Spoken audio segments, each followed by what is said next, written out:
Ветувањата на опозицијата се реални, но треба работа и волја за да се остварат. Откако лидерот на ВМРО ДПМН Христијан Мицковски ги представи мерките со кои ќе лови гласови на престојните избори, дел од аналитичарите сметаат дека искуството покажало дека овие ветувања може да се исполнат во мандат од 4 години.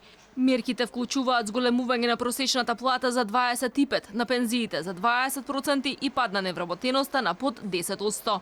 Ветувањето, особено во економскиот сегмент, во добар дел беа исполнети и сега ВМРО ДПМН може да се повика на тоа дека они имаат сушност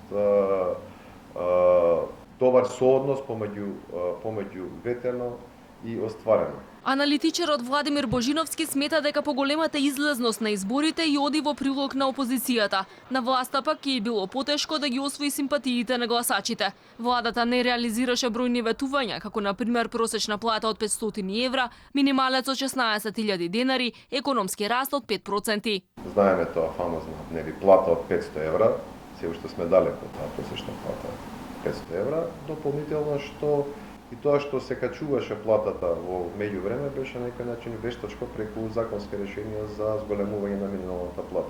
Опозицијата ветува дека не само што ќе го задржи рамниот данок, туку и ќе го намали на 8%. Според нив сосема е остварлив економски раст од 4% годишно и 90% реализација на капиталните инвестиции. Токму изградбата на патишта, болници, училишта и други клучни проекти жестоко се критикуваше изминатите децении, без разлика кој беше на власт. За рамниот данок воведен од ВМРО ДПМН, дури и сегашната власт призна дека е подобро решение и води кон подобра наплата на даноците, откако направи неуспешен маневр со прогресивниот данок. Во изминатите 10 години просечната плата од 20.300 денари порасна на 22.900 на средина на 2017-та кога се смени власта, а достигна 25.700 денари.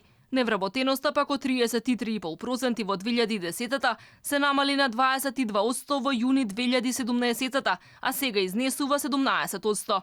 И покрај позитивните бројки, граѓаните сметаат дека без разлика кој е на власт, развојот е бавен и недоволен, а голем број млади се уште среќата си ја бараат во некоја од странските земји со повисок животен стандард.